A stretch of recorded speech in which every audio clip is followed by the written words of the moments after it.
Price the Lord. ஹல்லேலூயா. எப்படி இருக்கீங்க? கண்டிப்பாக ஆண்டவருடைய ஆசீர்வாதத்தில் நல்லா இருப்பீங்கன்னு நம்புகிறேன். Price the Lord. இன்றைக்கி மறுபடியுமாக உங்களை சந்திப்பதற்கு ஆண்டவர் இன்னொரு வாய்ப்பை கொடுத்திருக்கிறார். ஆண்டவருடைய நாம மகிமை பெறட்டும்.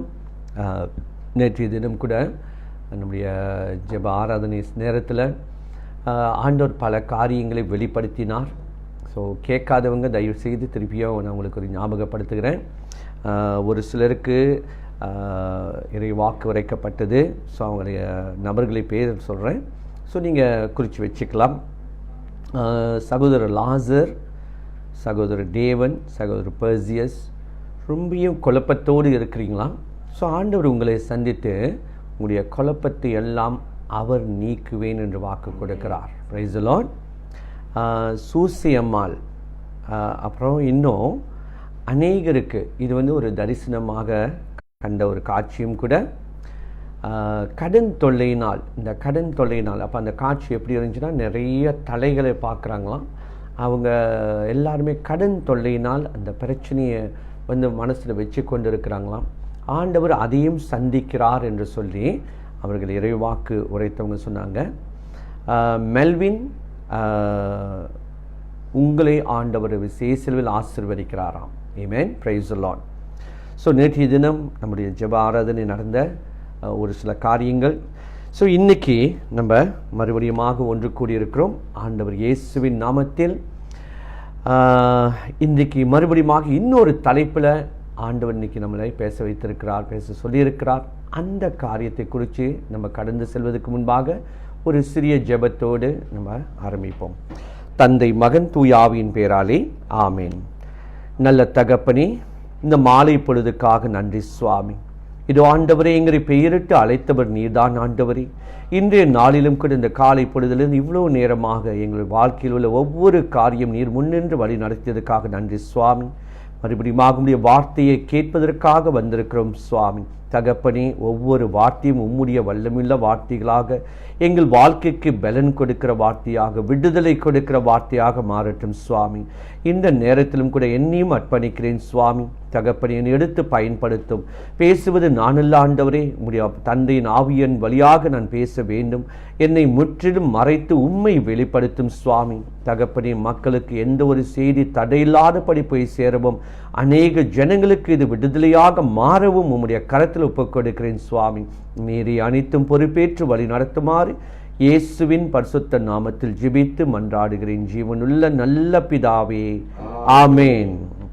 தந்தை, மகன், தூயாவின் பேராலே ஆமேன். Price the Lord. வாங்க Fatima, Rita, Simon, brother Gnanaprakasam, வாங்க. Praise the Lord. Stephen Shanmugam, எப்படி இருக்கீங்க? நல்லா இருக்கீங்களா? Praise God. Marilyn, sister Rita, praise God, வாங்க. மைக்கேல், டேனியல், எக்னஸ் மைக்கேல் கூட வந்திருக்கிறாங்க. எங்கள் ஒய்ஃப் தான், பக்கத்தில் தான் இருக்கிறாங்க. பிரைஸ் காட். சரி, இன்னைக்கு மறுபடியுமாக இன்னொரு தலைப்பில் ஆண்டவர் நமக்கு ஒரு செய்தியை கொடுக்கிறார். என்ன செய்தின்னு பார்க்கும் பொழுது, எபேசியர் 4வது அதிகாரம், எபேசியன் 4வது அதிகாரத்தில் 15வது வசனத்தை நான் உங்களுக்காக வாசிக்கிறேன். 15வது வசனம், எபேசியன் 4:15. மாறாக அன்பின் அடிப்படையில் உண்மை பேசி தலையாகிய கிறிஸ்துவை போன்று எல்லாவற்றிலும் நாம் வளர வேண்டும். ஆமென். Praise the Lord. பாருங்க, இன்னைக்கு ஆண்டவராகிய இயேசு கிறிஸ்து பவுல் வழியாக நமக்கு ஒரு காரியம் வெளிப்படுத்துகிறார். இன்னைக்கு தலையாகிய இயேசு கிறிஸ்துவை போலவே, யாரை போலவா? தலையாகிய இயேசு கிறிஸ்துவை போலவே நாமும் எல்லாவற்றிலும் வளர வேண்டுமாம். ஆமென். Praise the Lord. அப்ப அதுக்கு முன்பாக 14வது வசனம் நம்ம படிச்சுட்டு அப்படியே கடந்து செல்வோம். என்ன சொல்றாரு 14வது வசனத்துல? ஆகவே இனி நாம் குழந்தை போல் இருக்கக்கூடாது. எப்படி இருக்கக்கூடாது சொல்றாரு பவுல்? சொல்றாரு, இனிமேலும் நீங்க குழந்தையாக இருக்காதீங்க, வளர்ந்த பிள்ளைகளாக. 1 கொரிந்தியர் 3வது அதிகாரத்தில் கூட பவுல் எழுதும்போது சொல்லுவாரு, நான் உங்களுக்கிடம் கெட்டி உணவை உங்களுக்கு கொடுக்க முடியல, நான் அந்த பாலை ஊற்ற போல ஒரு பிள்ளைகளை போல தான் உங்களோடு பேச முடியும் சொல்றது போல இங்க மறுபடியுமாக இந்த எபேசு மக்கள்கிட்டையும் அன்னைக்கு கொரிந்திய மக்கள்கிட்ட ஞாபகப்படுத்தி அதே வசனத்தை இன்னைக்கு மறுபடியுமாக இங்க ஞாபகப்படுத்துறார். நம்ம எப்படி இருக்கணுமா? இனி நாம் குழந்தைகள் போல் இருக்க கூடாது என்று சொல்றாரு. அப்ப நம்ம வளர வேண்டுமாம். ஆமென். நம்ம பழைய வாழ்க்கையிலேயே அந்த காலகட்டத்திலேயே இன்னும் குழந்தைகளாகவே இருக்கக்கூடாதாம். எப்படி அது சொல்லிட்டு சொல்றாரு?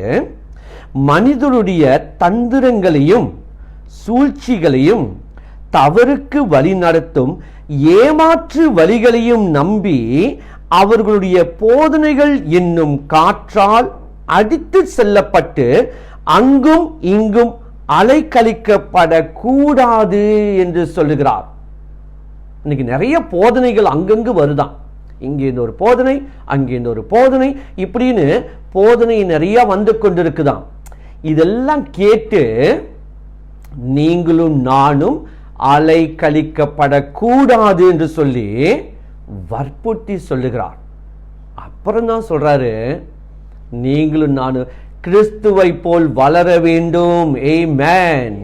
இன்னைக்கு நம்ம வளர்ந்து ஆகணுங்க. நம்மலாம் வளர்ந்து ஆகணும். ஒவ்வொரு நாளும் நம்மளுக்கு வளர்ச்சி இருக்கு. இந்த கொரோனா வைரஸ் வந்தோடனே எல்லாரும் நிறைய பேர் வளர்ந்துருக்கிறாங்க. சைட் வேஸில் வளர்ந்துருக்கிறாங்க. நிறைய பேர் சொல்கிறாங்க, முந்தியெல்லாம் கொஞ்சம் நேராக வளர்ந்துக்கிட்டு இப்போலாம் சைட் வேஸில் வளர்ந்துருக்கு. ஏன்னா 6 மாதம் என்ன செய்யறது, அதோட சேர்த்து இப்போ 2வது வேவ் வந்துச்சா, இன்னும் வளர்ச்சி நல்லது தான். Price the Lord. சரி, இந்த வளர்ச்சி மனித உடலில் உள்ள வளர்ச்சி. இன்னைக்கு ஞானத்தில் வளர்கிறோம், படிப்பில் வளர்கிறோம், மற்ற எத்தனையோ காரியத்தில் இன்னைக்கு வளர்ச்சி அடையிறோம். இன்னைக்கு பிள்ளைகள்கிட்ட பேசும்போது என்ன சொல்லுவோம்? ஐயா, எப்படியாவது படித்து நல்ல ஒரு நிலைக்கு நீ வளர்ந்து வந்துடணும்யா, எப்படியாவது நீ இந்த இதில் பாஸ் பண்ணி நீ டிகிரி எடுத்து நல்ல ஒரு நிலைக்கு நீ வளர்ந்து வந்துடும். உண்மைதானே? இப்படி தானே பேசுவோம். நம்முடைய ஒரு பெற்றோருடைய ஆசை என்ன? பிள்ளைகள் என்று இருந்தால் பிள்ளைகள் வளர்ந்து வர வேண்டும். இன்னைக்கு பவுல் சொல்றாரு, இனி நாம் குழந்தைகள் போல இருக்கக்கூடாது என்று சொல்லுகிறார். நம்ம குழந்தையாவே இருந்தா வச்சுக்கோங்களேன், அவனுக்கு பிள்ளை பிறந்துச்சு, பிள்ளை பிறந்து அந்த பிள்ளை குழந்தை பருவத்தில் எழுத்து கொஞ்சுவோம், பழகுவோம், முத்த கொடுப்போம், எல்லாம் செஞ்சுக்கிட்டு இருப்போம். 2 வயசு 1 வயசு 1 வயசு 2 வயசு வரையும் செஞ்சுக்கிட்டே இருப்போம். 5 வயசு வரையும் கொஞ்சம் தூக்கி நடப்போம். 10 வயசு வரும்போது என்ன செய்வோம்? பையன் வளர்ந்துட்டான், இல்லை மக வளர்ந்துட்டான்னு சொல்லிட்டு நடக்க வச்சுதான் கூப்பிட்டு போவோம். அந்த பிள்ளை இன்னும் படுத்துக்கிட்டே இருக்குது, இன்னும் பால் குடிச்சுக்கிட்டே இருக்குது, இன்னும் வந்துட்டு அந்த தொட்டிலேயே இருக்குது. என்ன சொல்லுவோம்? வளர்ச்சி அடையாத பிள்ளைகள் என்று சொல்லுவோம். இதுதானே வளர்ச்சி அடையாத பிள்ளைகள்.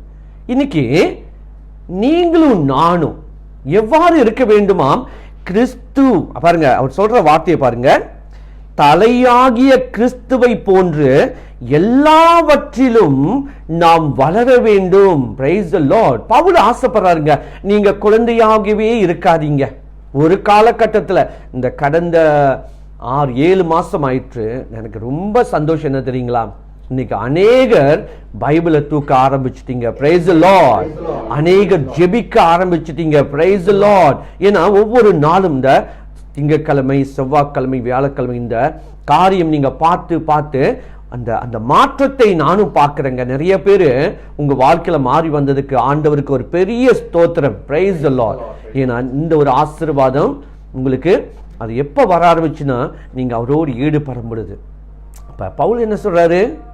பிள்ளைகளாகவே இருந்துடக்கூடாது, எல்லா வகையிலும் சொல்றாரு. எல்லா வகையிலும் இன்னைக்கு பிள்ளைகளுக்கு நம்மளுக்கு எப்படி படிப்புல வளர்ந்து வா, ஒரு வியாபாரம் செஞ்சா அந்த வியாபாரத்துல நீ வளர்ந்து வா, ஒரு ஏதாவது ஒரு செய்யலாம், வளர்ந்து வர்றதுக்கு தான் ஆசைப்படுவோம். இன்னைக்கு நம்ம பிள்ளைங்கள்ட்ட அல்லது நம்ம குடும்பத்துல அந்த வளர்ச்சி, எந்த வளர்ச்சின்னு சொல்ல முடியுது, கடவுளை குறித்து வளர்ச்சி அடைஞ்சிருக்கிறோமா அப்படின்னு ஒரு கேள்வியை கேட்டு பார்ப்போம். கடவுளை குறித்து இன்னைக்கு எவ்வளவு எம்பசைஸ் பண்றோம் நம்ம பிள்ளைங்களை? ஐயா, நீ கண்டிப்பா படிக்கணும், பரீட்சை வருது, இந்த பரீட்சையில் எப்படியாவது பாஸ் பண்ணுறதுக்கு நீ படிக்கணும், அப்பதான் படிச்சு நீ நல்லா வளர்ந்து வர முடியும் அப்படின்னு சொல்லிட்டு இன்னைக்கு இந்த 7 மாசம் ஆயிடுச்சு. ஆனா இன்னைக்கு நம்முடைய வாழ்க்கையில உங்களை தான் நான் கேட்குறேன், பார்த்து கொண்டு இருக்கிறீங்களே, உங்களை தான் கேட்குறேன். இன்னைக்கு கடவுளுடைய அந்த விசுவாச வாழ்க்கையில், கடவுளுடைய அந்த உறவு வாழ்க்கையில், கடவுளுடைய இருக்கிற அந்த நெருக்கத்துக்குரிய வாழ்க்கையில் நாம் வளர்ந்திருக்கிறோமா? இன்னைக்கு ஒரு சில நேரத்தில் கூப்பிடுவாங்க, பிரதர் வீட்டுக்கு வாங்க, வீடு பிளஸ் பண்ணணும் அப்படின்னு சொல்லிட்டு கூப்பிடுவாங்க. வீடெல்லாம் புதுசாக வாங்கியிருப்பாங்க. ஒரு சமயத்தில் போனேன்னா எனக்கே ரொம்ப ஆச்சரியமாக இருக்கும். ஒரு வீட்டில் உண்மையிலே நல்லா இருக்கும், முன்னுக்கே வச்சுருப்பாங்க ஆல்டரை. ஏன்னா ஃபாதர் சொல்லுவார், கடவுளை எங்கே வைக்கணும்? கடவுளை முன்னுக்கு தாங்க வைக்கணும். ஸோ நம்ம வந்தவனையும் முன்னுக்கு வைக்கணும். ஒரு சிலர் வீட்டில் பார்த்தீங்கன்னா அந்த ஆல்டரே இருக்காது. கேட்டால் கடவுள் எங்கேயும் இருக்கிறார் பிரதர் அப்படின்றாங்க.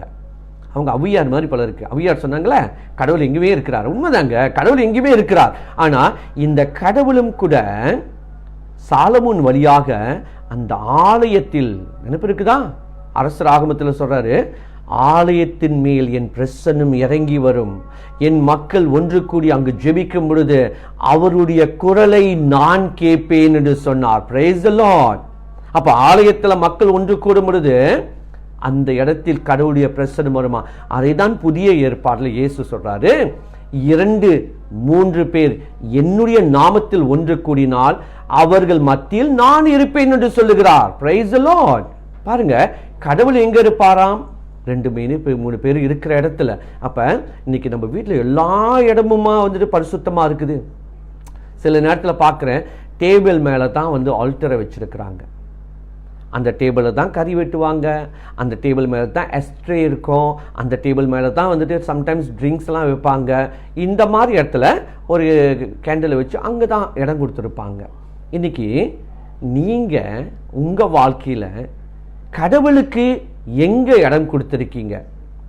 நம்ம வளர்ச்சி அடைந்திருந்தோமானால் இன்னைக்கு நம்ம என்ன செய்வோம்? கடவுளுக்கு எல்லாத்துக்கும் மேலான ஒரு இடத்தை கொடுத்திருப்போம். Price the Lord. இல்லாட்டினா நம்ம இன்னும் வளர்ச்சி அடையலேன்னு அர்த்தம்.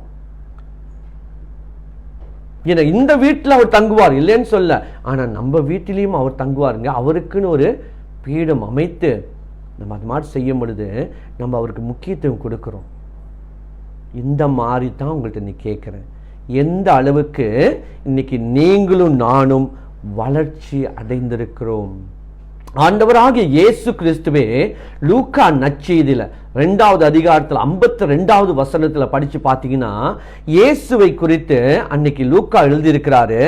இயேசு ஞானத்திலும் உடல் வளர்ச்சியிலும் மிகுந்து கடவுளுக்கும் மனிதருக்கும் உகந்தவராய் வாழ்ந்து வந்தார். ஹல்லேலூயா. இயேசு எப்படி வாழ்ந்தாராம்? மிகுந்துனா he grew. இங்கிலீஷ்ல போட்டிருக்கு, Jesus grew both in body and wisdom. Amen. Gaining favor with God and men. பாருங்க, இயேசு ஞானத்திலும் உடல் வளர்ச்சியிலும் மிகுந்து, அப்ப வளர்ச்சி அடைந்திருக்கிறாருங்க. இயேசுவே வளர்ச்சி அடைந்திருக்கிறார். அவர் எப்படி இருந்தாரா? கடவுளுக்கும் மனிதனுக்கும் உகந்தவராய் வாழ்ந்து வந்தார். ஹல்லேலூயா. இயேசு ஆண்டவரே கடவுளுக்கும் மனிதருக்கும். இன்னைக்கு நம்ம முதலாவது கடவுளுக்கு உகந்தவராக, கடவுளுக்கு ஏற்புடையவராக, கடவுளுக்கு உரியவராக நம்ம வளர்ந்தோமானால், நான் உங்கள்கிட்ட நிச்சயமா சொல்றேங்க, போலவே அவரை போலவே நாம் கனி கொடுக்கிறவராக மாறிவிடுவோம். தாங்க உங்கள்கிட்ட சொல்ல வந்திருக்கிறேன். ஏன்னா இன்னைக்கு நிறைய பேர் வளர்ந்துட்டேன்னு நினைச்சுக்கிட்டு இருக்கிறோம். ஆனா உண்மையிலேயே வளர்ந்துருக்கிறோமா? Have you really grown? வளர்ந்துருக்கிறோமா? ஏன்னா இன்னைக்கு அந்த எச்சரிக்கையை கொடுக்கிறாரு. ஏன்னா இன்னைக்கு பல வகையில நம்முடைய சூழ்நிலையில பார்க்கும் பொழுது பல இடத்துலேருந்து நம்மளுக்கு செய்திகள், ஒரு சில சமயத்தில் பிரிஞ்ச சகோதரர்கள் மத்தியிலிருந்து, ஒரு சில சமயத்தில் மற்ற மதத்தினரிலிருந்து, இந்த மாதிரி செய்தியெல்லாம் வரும் பொழுது நம்மளுடைய கடவுள் வாழ்க்கை, கடவுள் விசுவாச வாழ்க்கை, கடவுளோடு ஒரு உறவு வாழ்க்கை வளர்ச்சி அடைந்திருக்குதா? அதனால தான் அவர் 14வது வசனத்தில் அந்த எபேசியர் 4:14 சொன்னல, இனி நாம் குழந்தை போல் இருக்கக்கூடாது, மனிதருடைய தந்திரங்களையும் சூழ்ச்சிகளையும் தவறுக்கு வழி நடத்தும் ஏமாற்று வழிகளையும். ஆமாங்க, இன்னைக்கு நிறைய பேர் தவறுக்கு வழி நடத்தி போயிடுறாங்க. இன்னைக்கு சில நேரத்துல இந்த வார்த்தை நம்ம வாழ்க்கையில் இல்லாதனால, கடவுளை சரியாக அறிந்து கொள்ளாதனால, ஆண்டவராகிய இயேசு கிறிஸ்துவ தந்தையாம் கடவுளை இன்னைக்கு சரியாக நம்ம அறிந்து கொள்ளாதனால, இன்னைக்கு அங்கங்களுக்கு நம்மளுக்கு இந்த செய்திங்க வரும்பொழுது ரொம்ப குழம்பி போயிடுறோங்க. உண்மைதானே? நிறைய நேரத்தில் எதனால தெரியுங்களா? நமக்கு சரியான அடித்தளம் இல்லாதனால தான். நமக்கு நல்ல ஒரு உறவு நம்முடைய கடவுளோடு இல்லாதனால தான். அதனால தான் அவர் எச்சரிக்கை சொல்றாரு, தவறுக்கு வழி நடத்தும் ஏமாற்று வழிகளையும் நம்பி அவர்களுடைய போதனை. யாருடைய போதனை வருது தானே? இன்னைக்கு கூகுளில் பார்த்தீங்கன்னா நிறைய போதனை இருக்கு. ஆனா உங்க தகப்பனை பத்தி, உங்க கடவுளை பத்தி உங்களுக்கு தாங்க தெரியணும் அதிகமா. Price the Lord. இன்னைக்கு மற்றவங்களுக்கு தெரியணும்னு அவசியம் இல்லை. எங்க அப்பாவை பத்தி எனக்கு தானே தெரியணும், எங்க அம்மாவை பத்தி எனக்கு தானே தெரியணும். உண்மைதானே? நம்ம குடும்பத்தை பத்தி நம்மளுக்கு தாங்க அதிகமா தெரியணும். அப்ப அந்த வளர்ச்சி இருக்குதா? இன்னைக்கு அதை தான் நம்ம ஆராய்ஞ்சு பார்க்க போறோம். ஏன்னா அவர் எச்சரிக்கை கொடுக்கிறாரு, அவர்கள் ஏமாற்று வழிகளையும் நம்பி அவர்களுடைய போதனைகள் என்னும் காற்றால் அடித்து செல்லப்பட்டு அங்கும் இங்கும் அலைக்கழிக்கப்படக்கூடாதாம். அப்புறம் தான் கீழே சொல்றாரு, மாறாக அன்பின் அடிப்படையில் நீங்களும் நான் எப்படி இருக்கணுமா? தலையாகிய கிறிஸ்துவை போன்று எல்லாவற்றிலும் நாம் வளர வேண்டும். ஹல்லேலூயா. இயேசுவை போல நம்மளும் வளரணுங்க. இயேசுவை போல உடல் வலிமையில மட்டும் இல்ல, ஞானத்திலும் வளர வேண்டும். ஆமென். இன்னைக்கு நம்மளுக்கெல்லாம் ஞானம் இருக்குதுங்க. லூக்கா நற்செய்தியிலேயே 12வது அதிகாரத்துல 54, 56 இயேசு சொல்வாரு, நீங்க பாக்குறீங்க மேற்கிலிருந்து மேகம் வருது, அந்த மேகம் எழும்புவதை கண்டு மழை வருகிறது என்று சொல்றோமா? உண்மைதானே? மேகம் எழுவதை பார்த்து நம்ம என்ன சொல்றோம்? மழை வரப்போகுதுப்பா, துணியெல்லாம் எடுத்துருங்கப்பா சொல்றோமா இல்லையா? அப்ப நம்மளுக்கு ஞானம் இருக்குதுங்க, ஞானம் இருக்குது. அதே சமயத்துல தெற்கில் இருந்து காற்று அடிக்கும் பொழுது என்ன சொல்றோம்? மிகுந்த வெப்பம் உண்டாகுது என்று சொல்றோம். காற்று பயங்கரமா அடிக்கும் பொழுது அந்த கருப்பு மேகங்கள்லாம் போயிடும். பாருங்க, நம்ம ஞானம் உள்ளவர்கள் தான்.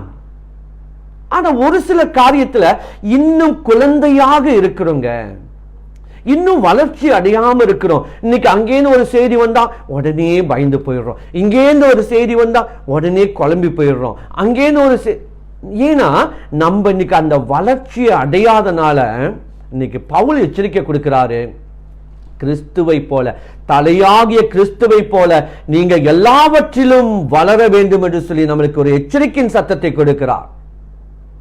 6-7 மாசம் ஆயிற்று, ஆனா உண்மையிலே நம்ம வளர்ந்துட்டுமா? இன்னைக்கு கொஞ்சம் ஆராய்ஞ்சு பார்ப்போங்க, கொஞ்சம் ஆராய்ஞ்சு பார்ப்போம். ஏன்னா கடந்த வாரம் நினைக்கிறேன் ஒரு தலைப்பில் நான் உங்களுக்கு சொற்பொழிவு ஆற்றிருந்தேன். அனாயிண்டிங்கை பற்றி ஞாபகம் இருக்குங்களா? அனாயிண்டிங் அருள் பொழிவு அதை பற்றி. அப்போ அதை கேட்டுட்டு என்னுடைய காட் சைல்டு என்ன செஞ்சார், கால் பண்ணி என்கிட்ட கேட்டார். அவர் என்ன பிரதர் தான் கூப்பிடுவார். அப்போ பிரதர், நீங்கள் சொன்னீங்களே அந்த அருள் பொழிவை பற்றி, அது லூக்கா நற்செய்தியில் 4வது அதிகாரத்தில் 18வது வசனத்தில் படித்தேன். அது படிக்கும் பொழுது நான் சொல்லியிருந்தேன், அந்த வசனத்தை எடுத்து படிக்கிறேன் பாருங்க, லூக்கா 4:18. அது கொஞ்சம் டச் பண்ணி போவோம். ஏன்னா அவர் கேட்ட கேள்விக்கு நான் பதில் சொன்னேன். நான் இந்த கேள்வி இன்னைக்கு நிறைய பேருக்கு இருக்கிறோம், ஸோ அதனால உங்களுக்கும் பதில் சொல்லிடுறேன். அதுல போட்டிருந்தது, ஆண்டவருடைய ஆவி என்மேல் உள்ளது, ஏனில் அவர் எனக்கு அருள் பொழிவு செய்துள்ளார் அப்படின்னு படித்தேன்.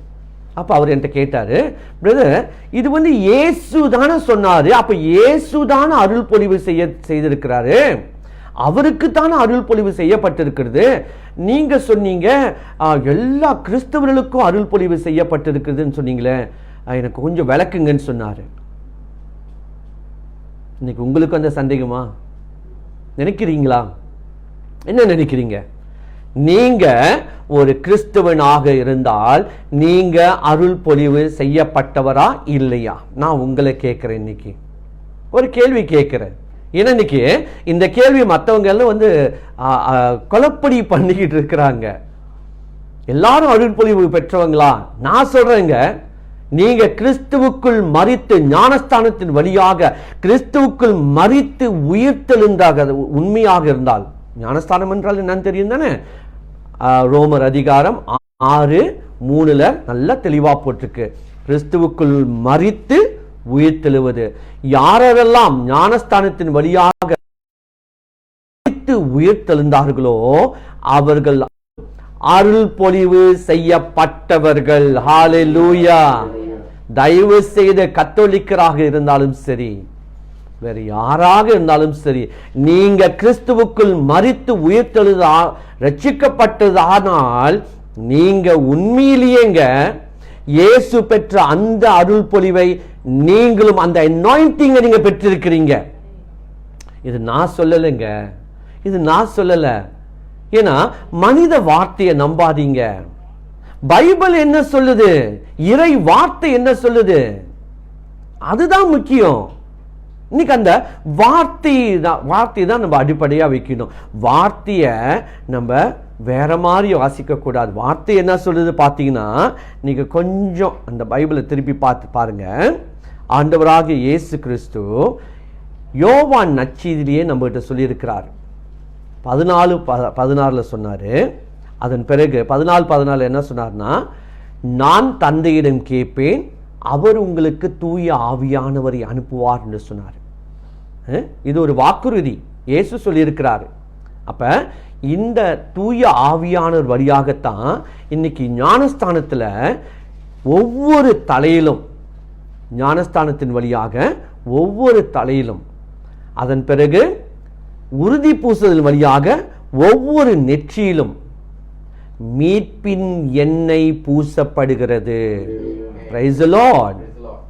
மறந்துடாதீங்க, நான் கத்தோலிக்கருக்கு சொல்றேன். இன்னைக்கு யாராவது நீ அனாயிண்டிங், நீ அபிஷேகம் செய்யப்பட்டவனா அப்படின்னு கேட்டா பயந்து போயிடாதீங்க. இந்த வசனம் இயேசுக்குரியது, ஓ அப்பனா எனக்கு இருக்காது அப்படின்னு நினைச்சு போயிடாதீங்க. நான் இன்னைக்கு உங்களுக்கு தெளிவா சொல்றேன். இந்த அனாயிண்டிங்ன்ற வார்த்தை என்ன தெரியுங்களா அர்த்தம்? The chosen one. Praise the Lord. தேர்ந்தெடுக்கப்பட்டவர்கள். அதனால தான் அன்றைக்கு நான் சொல்லும் பொழுது கூட 1 பேதுரு 2:9 நம்ம எப்படி வாசிச்சோம்? 1 பேதுரு 2:9 அன்னைக்கு எப்படி வாசிச்சோம்? இன்னைக்கு வசனங்களை கொஞ்சம் நல்லா தெரிஞ்சுக்கிட்டுமா, அதை புரிஞ்சுக்கிட்டுமா, ஆவின் அடிப்படையில் நல்ல தெளிவா நம்மளுக்கு விளங்கும். அந்த வசனமே சொல்லுது, நீங்கள் தேர்ந்தெடுக்கப்பட்ட வழி மரபினர். Praise the Lord. The chosen one. அவர் தேர்ந்தெடுத்து அன்னைக்கு சாமுவேல் தாவீதை திருப்பொழிவு செய்தார். Amen.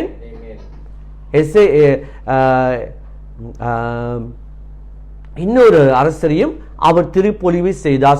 சவுலை திருப்பொழிவு செய்தார். இப்படி ஒவ்வொரு அரசர்களையும் திருப்பொழிவு செய்தார் எண்ணெயினால். அந்த எண்ணெயை தாங்க இந்த chosen one சொல்லும் பொழுது தேர்ந்தெடுக்கப்பட்டவர்களை யாரு இன்னைக்கு குருவானவர் என்ன செய்யறாரு? அதே ஆவியினால். எந்த ஆவி? இயேசு சொன்னாரே, நான் தந்தையிடம் கேட்பேன், அந்த ஆவியானவரை தந்தை உங்களுக்கிடம் அனுப்புவார். ஆமென். இந்த ஆவியினால் நீங்களும் நானும் அதே அருள் பொழிவு செய்யப்படுகிறோம். Praise the Lord. இது ஞானஸ்தானத்தின் வழியாக. இத 1 யோவான் 2வது அதிகாரத்துல 20வது வசனத்துல வாசிக்கலாம். 1 யோவான் எழுதுறாரு. அவருடைய முதல் கடிதத்திலேயே இப்படி எழுதியிருக்கிறார். என்ன எழுதியிருக்கிறார் பாருங்க, நீங்கள் தூயவரால் அருள் பொழிவு பெற்றிருக்கிறீர்கள். ஹல்லேலூயா. யார் சொல்றா பாருங்க? யோவானுடைய 1 யோவான் 2வது அதிகாரம் 20வது வசனம். யாரை பார்த்து சொல்றாரு? நீங்கள். யோவான் யாருங்க? ஆண்டவருடைய அப்போஸ்தலர்ல 12 பேர்ல ஒருவர். அந்த கடையவர் எழுதியிருக்கிறார். 3 கடிதத்தில் ஒரு கடிதத்தில் சொல்றாரு, நீங்கள் தூயவரால் அருள் பொழிவு பெற்றிருக்கிறீர்கள், ஆகியால் நீங்கள் அறிவும் பெற்றிருக்கிறீர்கள். ஹல்லேலூயா. அவருடைய வார்த்தையிலேயே சொல்றாரு. நம்மளாம் அருள் பொழிவு பெற்றிருக்கிறோமா? இதே பவுல் கொரிந்திய மக்கள்கிட்ட எழுதுறாரு. 2 கொரிந்தியர் 1வது அதிகாரம் 21-22. 2 கொரிந்தியர் முதல் அதிகாரம் 21, 22 என்ன எழுதுறாரு பாருங்க. கடவுளே எங்களை உங்களோடு சேர்த்துள்ளார். யார் இந்த கொரிந்திய மக்களுங்க? அவங்க பாவத்துல வாழ்ந்து கொண்டிருந்தாங்க. அவங்களுக்கு நிறைய இச்சை வாழ்வோம், பணம் ரொம்ப, அதனால அவங்க வாழ்க்கை ரொம்ப கரடுமுரடாக இருந்துச்சு. பாவ ஜீவியத்தில் வாழ்ந்து கொண்டிருந்தாங்க. அப்ப கொரிந்து மக்களை பவுல் போய் சந்திக்கும் பொழுது அந்த மக்கள்கிட்ட சொல்றாரு, என்ன சொல்றாரு? கடவுளே எங்களை உங்களோடு சேர்த்துள்ளாராம். இவ்வாறு கிறிஸ்துவோடு நமக்கு இருக்கும் உறவை அவர் உறுதிப்படுத்துகிறார். எப்படி கொடுத்துறாராம்? அவரே நமக்கு அருள் பொழிவு செய்துள்ளார். ஹல்லேலூயா. பவுல் சொல்றாரு பாருங்க. யோவான் சொன்னாரு, இப்ப பவுல் சொல்றாரு. அவர் பாய்க்கிற வார்த்தை என்ன? நமக்கு. அப்ப இன்னைக்கு நமக்குன்னு சொல்லும் பொழுது யாரு? பவுலும் கொரிந்து மக்களும் எல்லாத்தையும் சேர்த்து யாரெல்லாம் இயேசுவை ஏற்றுக்கொண்டார்களோ, இயேசுவுக்குள் மரித்து உயிர் தந்தார்களோ, யாரெல்லாம் ஞானஸ்தானம் பெற்றார்களோ, நீங்கள் அருள் பொழிவு செய்யப்பட்டவர்கள். ஆனா அழைப்பு தாங்க வித்தியாசம். ஒன்று குருத்துவ அழைப்புன்னு சொல்லும் போது அவங்க திருப்பொழிவு, அவங்களுடைய ஸ்பெஷல் அழைப்பு. நம்ம பொது நிலையறிஞர் அழைப்பு. அப்ப நம்மளும் அருள் பொழிவு செய்யப்பட்டவங்க தான். ஆனா இன்னைக்கு மற்றவங்க குழப்பி விட்டுட்டாங்க. அந்த சகோதரர் வந்து கேட்டாரு, பிரதர் இயேசு தானே அருள் பொழிவு செய்யப்பட்டாரு? இல்ல, நீங்களும் அருள் பொழிவு. அப்ப அந்த வசனம் தொடர்ந்து செய்யப்படுங்க. 22வது வசனம் சொல்லுது, அவரே நம் மீட்பை உறுதிப்படுத்தும் அடையாளமாய் தூய ஆவியை நம் உள்ளத்தில் பொழிந்து நம்மீது தம் முத்திரையை பதித்தார். ஹல்லேலூயா. அப்ப அருள் பொழிவு செய்யப்படாத ஒருவர் மீது தூய ஆவியார் எப்படி வருவாரு? நல்ல தெளிவா இருக்குங்க. சில நேரத்துல இந்த மாதிரி குழப்பத்துல நம்ம ஆயிடக்கூடாதுன்னு சொல்லிட்டு தான் பவுல் இன்னைக்கு நம்மள்கிட்ட ஒரு எச்சரிக்கை கொடுக்கிறார். என்ன எச்சரிக்கை கொடுக்கிறாரு? நீங்க இனி குழந்தைகள் போல் இருக்காதீங்க, நீங்க வளர வேண்டும்.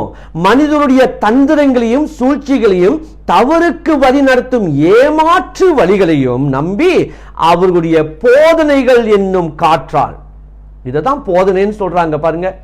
அப்ப இன்னைக்கு எனக்கு தெரிஞ்சிச்சுன்னா நான் என்ன செய்வேன்? இப்போ எனக்கு தெரிஞ்சதுனால நான் அந்த என்னுடைய காட் சைல்ட்ட சொன்னேன், இல்லை பிரதர் நீங்கள் அருள் பொழிவு செய்யப்பட்டவர்கள் அப்படின்னு சொன்னேன். ஆமென். உங்க குடும்பம் அருள் பொழிவு செய்யப்பட்டவர்கள் என்று சொன்னேன். அவருக்கு ரொம்ப சந்தோஷமாயிடுச்சு. Price the Lord. ஏன்னா நம்மளுக்கு தெரியணும், நம்ம படிக்க ஆரம்பிக்கணும். நம்ம இதெல்லாம் தெரிய ஆரம்பிச்சாதான் நம்மளும் வளர்றோம். ஆமென். ஏன்னா போதனைகள் நிறைய வந்து கொண்டு இருக்குது. இங்க இவங்க சொல்றாங்க, அங்க அவங்க சொல்றாங்க, இப்படின்னு உலகத்துல நிறைய இருக்கு. ஆன்டி கிரைஸ்ட் இன்னும் பயங்கரமா பேசிக்கிட்டு இருக்கான். பிசாசு என்னென்னமோ பேசிக்கிட்டு இருக்கான். யோசிச்சு பாருங்க. அப்ப இன்னைக்கு நம்ம ரொம்ப ஜாக்கிரதையா இருக்கணுங்க, ரொம்ப ஜாக்கிரதையா இருக்கணும். அதனால்தான் மத்தேயு 23வது அதிகாரத்தில் பார்த்தீங்கன்னா இன்னைக்கும் கூட அநேக மக்கள் அந்த பரிசேயர் சதுசேயரை போல பிடிவாதத்தோடு இருக்கிறாங்கங்க. ஏற்றுக்கொள்ள மனப்பக்குவம் இல்லாம இன்னும் அவங்களுக்கு எது தோதா இருக்குதோ அதை ஏற்றுக்கொண்டு அப்படி வாழ்ந்து கொண்டு இருக்கிறாங்க. இயேசு அன்னைக்கு அதுதாங்க நடந்துச்சு. அவருடைய காலகட்டத்திலையும் அந்த பரிசேயர் சதுசேயரைய அவங்கள மாத்தங்காட்டியும் அவருக்கு போதும் போதுன்னு ஆச்சுங்க. மெசியா வந்துட்டாருன்னு சொல்றாரு, அவங்க இல்ல நாங்க இன்னும் காத்துக்கிட்டு தான் இருப்போம். அதனால தான் இன்னைக்கும் யூதர்கள் அந்த செவுத்துல போய் முட்டிக்கிட்டு இருக்கிறாங்க. மெசியா வாரும், மெசியா வாரும். இன்னைக்கும் மெசியா வரலன்றாங்க. இயேசு வந்துட்டு அவர் 2ஆம் வருகைக்காக நீங்களும் நான் காத்து கொண்டு இருக்கிறோம். ஏன் இந்த மாதிரி அநேகர் இன்னைக்கு வாழ்ந்து கொண்டிருக்கிறாங்க? அதனால தான் அன்றைக்கு மத்தேயு 23:13-14 இயேசுவே சொல்றாரு. யாரை பார்த்து சொல்றாரு தெரியுமா? பரிசேயர் சதுசேயர் அவங்களுக்கு இறைவார்த்தை தெரியுங்க. இன்னைக்கு ஒரு சிலர் இறைவார்த்தை தெரியும்னு சொல்லிட்டு அந்த வார்த்தை எடுத்துக்கொண்டு இதுதான் அது அப்படின்னு சொல்லிட்டு பேசி கொண்டு இருக்கிறாங்க. இன்னைக்கு நிறைய பேர் அந்த மாதிரி இருக்கிறாங்க. ஆனா அதோடைய உட்கருத்து என்ன? அதோடைய எசேக்கியேல்ல படிக்கிறோம், எசேக்கியேல்ல படிக்கிறோம், கடவுளுடைய வார்த்தை எதுவுமே ஜோடி இல்லாமல் போகாது. ஆமென். அவருடைய வார்த்தைக்கு ஜோடி இருக்குமா? இன்னொரு இடத்துல படிக்கணும், ஒரு வார்த்தை எடுத்து வச்சுக்கிட்டு இதுதான் பேசக்கூடாதுங்க. அதனால தான் அன்னைக்கு பரிசேயரை பார்த்து சொன்னாரு, வெளிவேடக்கார மறைநூல் அறிஞரே, 13வது வசனம், பரிசேயரே உங்களுக்கு ஐயோ கேடுன்னு சொல்லிட்டாரு. ஏன்னா அவங்க கூட தாங்க இருந்தாரு, அவங்களும் பார்த்தாங்க இயேசு அவ்வளவு அற்புதம் செய்தாரு, இயேசு அந்த ஏழைகளை சந்தித்தாரு, நோயாளிகளை குணமாக்கினாரு, பாவிகளை மீட்டுக் கொண்டார், இதெல்லாம் பார்த்தவங்க. ஆனா அவங்க என்ன சொன்னாங்க? சட்டம் சட்டம் சட்டம். வார்த்தை இப்படி சொல்லுது, தோரா இப்படி சொல்லுது, மோசே இப்படி சொல்லுகிறாரு. இயேசு சொன்னாரு, சட்டத்தையே சார்ந்திருந்தால் நீங்கள் மீள்படைய முடியாதுன்னு சொல்லிட்டாரு. உண்மைங்க, சட்டத்தையே சார்ந்திருந்தால். இதுதான் அந்த பழைய ஏற்பாடுல, புதிய ஏற்பாடுல இயேசுவின் காலத்துல இருந்த அந்த பரிசேயர்கள் செய்தாங்க. இன்னைக்கும் அந்த பரிசேயர்கள் நம்ம மத்தியில வாழ்ந்து கொண்டு இருக்கிறாங்க. அதனால தான் இன்னைக்கு பவுல் எச்சரிக்கிறாரு 15வது வசனத்துல, 14வது வசனத்துல, நீங்க பிள்ளைகளாக இருந்துராதீங்க, வளர்ந்து பெரியவர்களாக மாறுங்க. அந்த மாதிரி போதனையெல்லாம் கேட்டுட்டு குழம்பி போயிடாதீங்க. சகோதரர் சாமுவேல், உங்களை தான் சொல்றேன். இன்னைக்கு பாருங்க, இன்னைக்கு நீங்கள் அபிஷேகம் செய்யப்பட்டிருக்கிறீங்க. பவுல் சொல்றாரு பாருங்க, அவர் சொல்றாரு பாருங்க. அப்ப இங்க மத்திய நட்சத்திரத்தில் அவர் சொல்லும் பொழுது, மக்கள் 14வது வசனம் 23:14 படிக்கிறேன். மக்கள் நுழையாதவாறு அவர்கள் முன்பாக விண்ணக வாயிலை அடைத்து விடுகிறார்கள், நீங்களும் நுழைவதில்லை, நுழைவோரையும் விடுவதில்லை. ஏன்னா கொலைப்படி பண்ணிக்கிட்டே இருக்கிறாங்க. ஒரு சிலர் இன்னைக்கு இப்படியே வளர்ந்து வந்து எப்படியாவது இயேசுவோட வார்த்தையை நம்பி போய் சேர்ந்தலான்னு பார்த்தா அப்பதான் வந்து சேருவாங்க. இந்த மாதிரி வார்த்தையை கொடுத்து இந்த மாதிரி போதனையை கொடுப்பாங்க. ஜாக்கிரதையா இருங்க, தயவு செய்து ஜாக்கிரதையா இருங்க. நம்ம எப்பொழுதுமே விழிப்பா இருக்கணுங்க. இந்த பிடிவாதக்காரங்க இருக்கிறதுனால தான் இன்னைக்கு ஒரு சில இடத்துல ஆண்டவரை விட்டு, அந்த விசுவாச வாழ்க்கையை விட்டு அந்த மாதிரி ஒரு போதனைக்கு அவங்க போயிடுறாங்க ஒரு சிலர். அதை குறித்து தீமோத்தேயுவுக்கு எழுதும் பொழுது 2 தீமோத்தேயு 4:8 வாசிக்கலாம். 2 தீமோத்தேயு 4:3 மன்னிக்கணும். ஒரு காலம் வரும். என்ன காலம்? இந்த மாதிரி காலங்க. இந்த மாதிரி காலம் வரும். நீங்க அங்கங்க போதனையை கேட்பீங்க. இந்த மாதிரி குழப்பற போதனைகள் நிறைய வந்து கொண்டு இருக்குது. அப்ப பவுல் அன்னைக்கே சொல்லிட்டார், தீமோத்தேயுட்ட சொல்றாரு, ஒரு காலம் வரும் தீமோத்தேயு, நீ ஜாக்கிரதையாரு. கத்தோலிக்கர்களே ஜாக்கிரதையாருங்க. இன்னைக்கு மரியாதை பத்தி தேவையில்லாம பேசி குழப்பிக்கிட்டு இருக்கிறாங்க. நற்கருணையை பத்தி தேவையில்லாத பேசி குழப்பிட்டு இருக்கிறாங்க. இந்த வார்த்தையை பத்தி பாருங்களேன். நீங்களும் நானும் அபிஷேகம் செய்யப்பட்டவங்களான ஒரு கேள்வியை கேட்டு அந்த மனசுலயே குழப்படி ஆக்கிட்டாங்க. அவர் வந்து என்ன கேட்கிறார்? பிரதர், உண்மையா அது இயேசுக்குள்ளதாமே, நமக்குள்ளது இல்லாமே? அப்ப அவர்கிட்ட விலைக்கு சொன்னேன், இல்ல நீங்களும் நானும். அதனால தான் இன்னைக்கு நாம் வளர வேண்டும். இன்னைக்கு நம்முடைய வார்த்தையில் வளர வேண்டும், நம்முடைய அடித்தளத்தில் வளர வேண்டும். அவர் சொல்றாரு, ஒரு காலம் வரும். எப்படியாப்பட்ட காலம் தெரியுமா அவர் சொல்றாரு? 3வது வசனம் சொல்றது, அப்பொழுது மக்கள் நலம் தரும் போதனையை தாங்க மாட்டார்கள். நல்ல போதனைக்கெல்லாம் இப்பெல்லாம் மவுசு இல்லாம போதுங்க. இந்த மாதிரி தங்களுக்கு பாருங்க, அது வசனம் சொல்லுது, மாறாக செவித்தினவு கொண்டவர்களாய். அப்படின்னா என்ன தெரியுமா?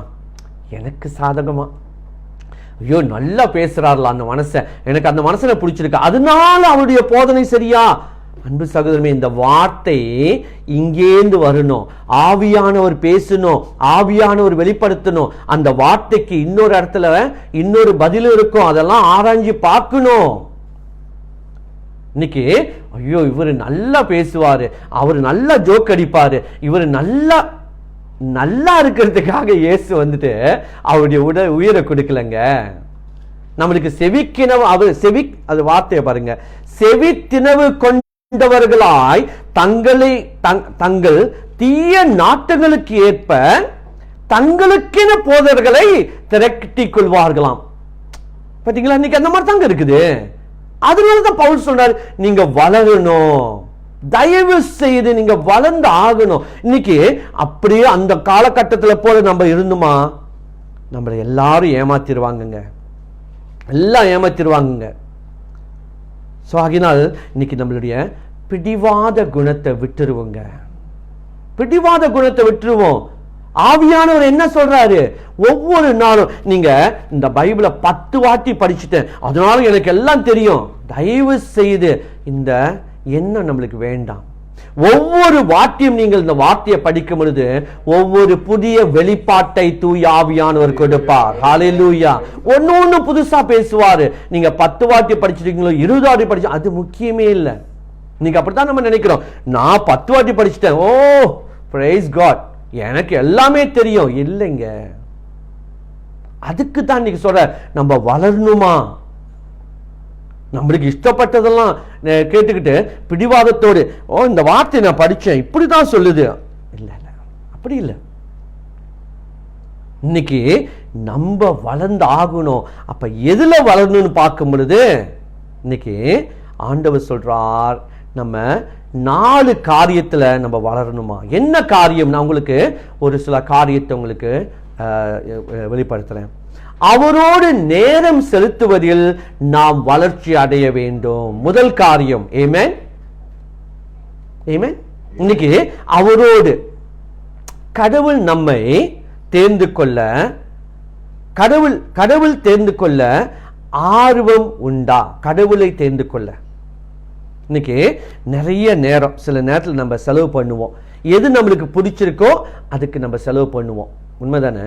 இன்னைக்கு ஒரு சமயத்தில் வந்துட்டு இந்த ஃபேஸ்புக்கெல்லாம் ஒரு நாள் பார்க்கலன்னா சில பேர்த்துக்கு மண்டை உடஞ்சி போயிடும். இந்த வாட்ஸ்அப்பை வந்துட்டு பார்க்கலன்னா வாழ்க்கையே இல்லைன்னு நினச்சிடுறாங்க.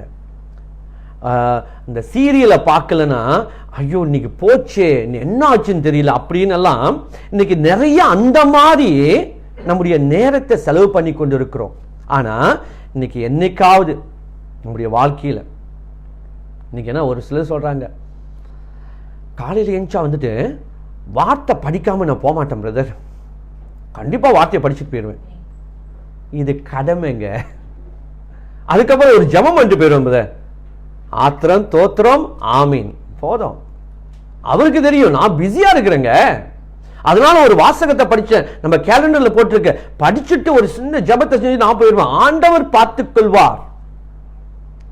இது எல்லாரும் செய்யலாங்க. இந்த கடமையை எல்லாரும் செய்யலாம். இன்னைக்கு வளர்ச்சி அடைவது என்று என்ன தெரியுமா? இன்னைக்கு ஒரு ஃபேஸ்புக்கு போயிட்டு உனக்கு 1 மணி நேரம் 2 மணி நேரம் செலவு பண்ணுறதுக்கு அந்த வாஞ்சி இருக்கு தெரியுமா, அந்த ஆர்வம் இருக்கு தெரியுமா? இந்த ஆர்வம் நீங்க கடவுளுடைய வார்த்தையில் இருக்குதா? அவருடைய வார்த்தையில் படிப்பதற்கு இருக்குதா? கேட்டு பாருங்க. காலையில படிச்சா போதும்னு நினைக்கிறாங்க. இன்னைக்கு எப்படி தெரியுமா படிக்கணும்? நம்ம ஆசைப்பட்டுங்க. I must love to read the word of God. ஏன்னா ஒவ்வொரு வார்த்தையும் கடவுள் நம்மோடு பேசுகிறார். Amen.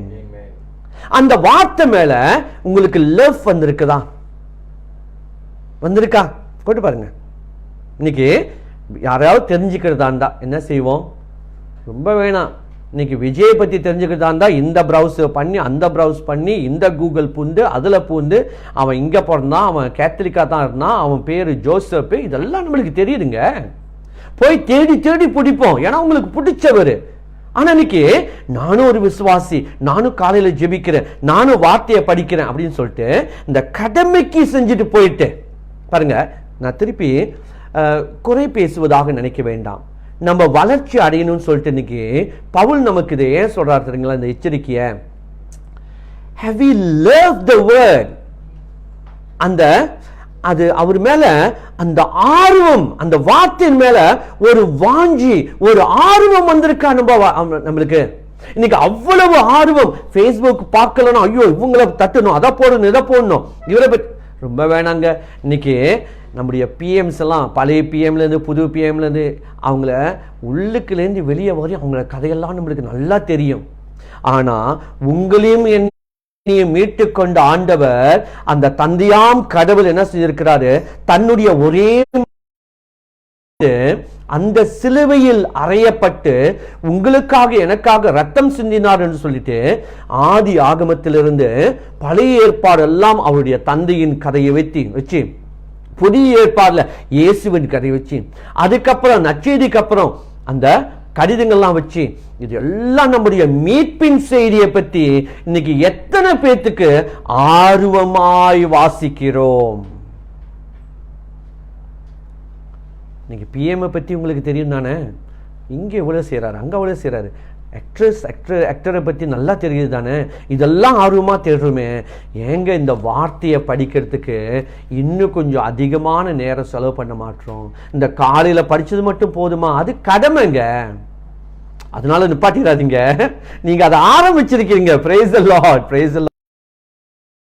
இன்னும் ஒரு படி ஏறணுங்க. the next step நம்ம போகணும், அடுத்த லெவலுக்கு. ஏன்னா நீங்க இன்னும் அதிகமாக இந்த வார்த்தையை, இந்த பைபிளை படிக்க படிக்க, இந்த வேத ஆகமத்தை படிக்க படிக்க கடவுளுடைய கேரக்டரே உங்களுக்கு தெரிய ஆரம்பிச்சிடும். அடிக்கடி படத்தில் சொல்ல, என் கேரக்டரே புரிஞ்சிக்க மாட்டீங்களேன்னு. நிறைய நேரத்தில் கடவுளுடைய கேரக்டர் நம்ம புரிஞ்சுக்கிறது இல்லை. ஏன்னா இன்னும் இந்த வார்த்தையை நம்ம படிச்சு தெரிஞ்சுக்கிறது இல்லைங்க. இன்னமும் கடமைக்கு இந்த காலையில் ஒரு பஞ்ச் காட்டு, டக்குன்னு ஒரு அடி, அப்புறம் ஒரு சின்ன ஜபத்தை முடிச்சுட்டு ஆத்திரம் தோத்திரம் ஆமீன் முடிஞ்சிச்சு, டங்குன்னு ஓடிடுவோம். அதுக்கப்புறம் லஞ்ச் அவரில் இந்த பைபிளை கொண்டு போய், நான் ஒரு ஆரம்ப காலத்துலேருந்து இன்னைக்கு வரீங்க ஒரு 25 வருஷம் ஆச்சு. எப்பொழுது நான் ஆரம்பிச்சனோ இந்த வார்த்தையை எடுக்கிறதுக்கு, அன்னையிலிருந்து இன்னைக்கு வரையும் இந்த பைபிள் என் கூடிய என் கையிலேயே, எங்கே போனாலும் சரி, காடியில் போனாலும் சரி, வேலைக்கு ஆஃபீஸ்க்கு போனாலும் சரி, தூக்கிட்டே போயிட்டு தூக்கிட்டே வருவேங்க. ஏன்னா அந்த நேரம் கிடைக்கிறப்பெல்லாம் கொஞ்ச நேரம் அவரை பற்றி தெரிஞ்சுக்குவோம். அவர் எப்படியாப்பட்டவர்னு, அவர் என்ன செய்தார் என்று அவரை பற்றி இன்னும் அதிகமா தெரிஞ்சுக்கணும். இதுதாங்க அவரோடு நேரம் செலவழிப்பதில் வளர்ச்சி அடைய வேண்டும். ஆமென். எதுலையோ வளர்ச்சி அடைகிறீங்க. அரை மணி நேரம் சீரியல் பார்த்து இப்போ எல்லாம் 3 மணி நேரம் பார்க்க ஆரம்பிச்சிட்டீங்க. அதெல்லாம் வளர்ச்சி அடைகிறீங்க தானே? உங்களுடைய பிடிச்சமான ஒரு ஆக்ட்ரஸை பற்றி இங்கே தேடி அங்கே தேடி செய்கிறீங்க தானே? அதே மாதிரி நீங்கள் அன்பு செய்கிற இந்த கடவுளை பற்றி இன்னும் தெரிஞ்சுக்கிறதுக்கு ஏங்க நம்ம செய்ய மாட்டோம்? நீங்கள் சங்கீதம் திருப்பாடல் 16:11 வாசிச்சு பாருங்க. திருப்பாடல் சங்கீதம் பழையதில் 16:11 ஆண்டவருடைய கேரக்டரை புரிஞ்சுக்கலாம், அவருடைய அந்த சத்திய வார்த்தைகளை புரிஞ்சுக்கலாம். அவருடைய சத்தத்தை கேட்கறதுக்கு இந்த வார்த்தைகளை, ஒரு சில வார்த்தைகளை படிக்கும்பொழுது நம்மளுக்கு அப்படியே மனசு, ஐயோ இப்படியாப்பட்டவரா? வசனம் சொல்லுது பாருங்க, வாழ்வின் வழியை நான் அறிய செய்வீர். ஆமென். உங்க வாழ்வின் வழிய அவர் அறிய செய்வாராம். யாரு? இந்த கடவுளுங்க. அன்றைக்கு 430 ஆண்டு அடிமைத்தனத்தில் வாழ்ந்து கொண்டிருந்தார்கள். யாரு? இஸ்ராயல் மக்கள். அந்த மக்களை தேர்ந்தெடுத்து கானான் தேசத்துக்கு கூட்டி சென்றார். ஹல்லேலூயா. அடிமைத்தனத்துல வாழ்ந்த மக்களுக்கு ஒரு பெரிய விடுதலையின் ஒரு இடத்துக்கு கொண்டு போய் சேர்த்தார். பாலும் தேனும் வாய்கிற ஒரு நாட்டுக்கு அவர்களை கொண்டு போய் சேர்த்தார். வசனம் சொல்லுது பாருங்க, திருப்பாடல் 16:11 வாழ்வின் வழியை நான் அறிய செய்வேன். உங்க வாழ்வுல, உங்க வாழ்க்கையில எது நல்ல வழி என்று சொல்லி அவர் அறிய செய்வாராங்க. Price the Lord. அப்ப அவரோடு நீங்க இணைஞ்சி அவரோடு நடந்தா தாங்க, அவர் கூட நேரத்தை செலவழித்தா தாங்க இந்த வாய்ப்பை செய்வார். அடுத்து சொல்றாரு பாருங்க, உமது முன்னிலையில் எனக்கு நிறைவான மகிழ்ச்சி உண்டு. ஆமென். அவரோடு இணைந்திருந்தா மகிழ்ச்சிக்கு மேல மகிழ்ச்சி அப்படியே கிடைச்சிக்கிட்டே இருக்குங்க. கவலை எல்லாம் இருக்காது. ஏன்னா அவரு எல்லாம் அவர் பார்த்துக் கொள்வார். அந்த மக்கள் அன்னைக்கு குழம்பி போய் இருக்கும் பொழுது எங்களுக்கு சாப்பாடு வேணும்னு சொன்னாங்க. உடனே வானத்திலிருந்து மன்னாவை கொடுத்தார். ஹல்லேலூயா. அவங்க சாயந்தரம் கேட்டாங்களாம், போயிட்டு மோசேயிடம், நாங்க ஒழுங்கா அங்கேயே செத்து போயிருப்போம், எங்களை கொண்டாது இங்க சாகடிக்கிறியே, நீ என்ன மாதிரி ஆடு அப்படின்னு சொல்லி ஏசுனாங்களாம்.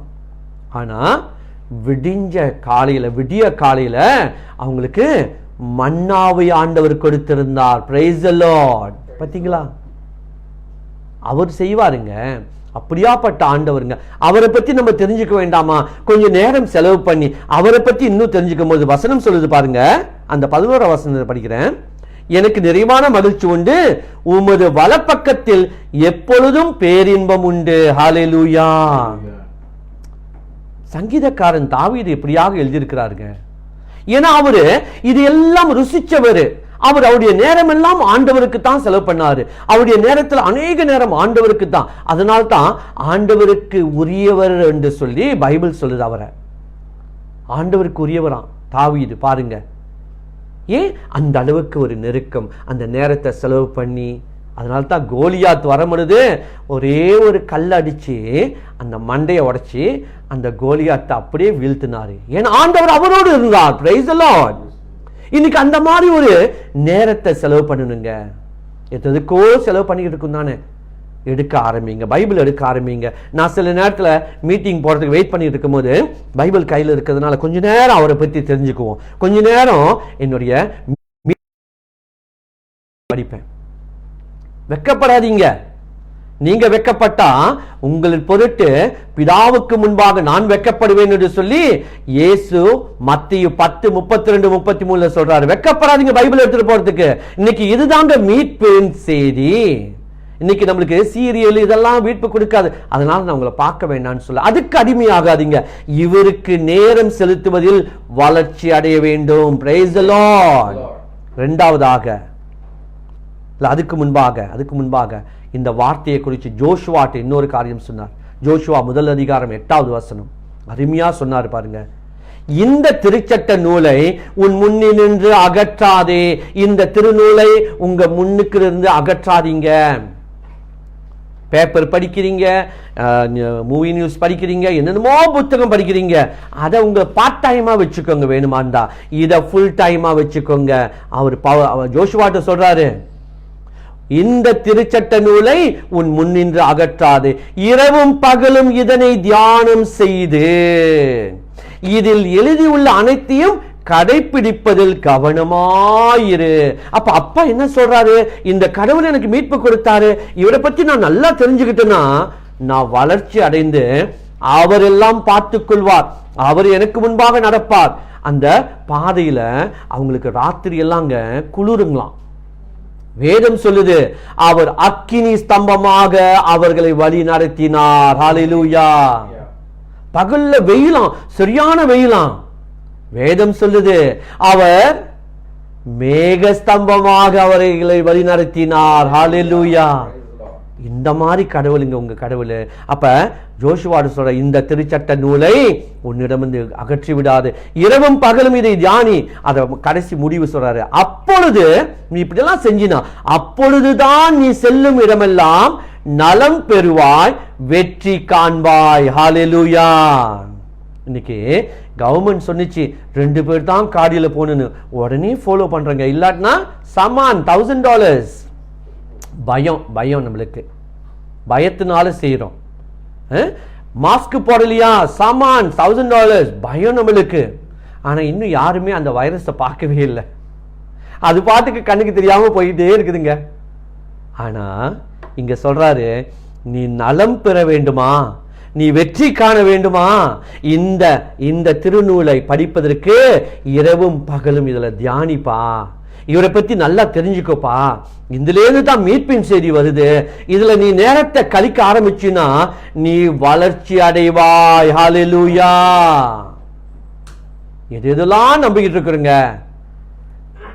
இரண்டாவதாக அவர் மீது வைக்கும் நம்பிக்கையில் வளர்ச்சி அடைய வேண்டும். ஆமென்.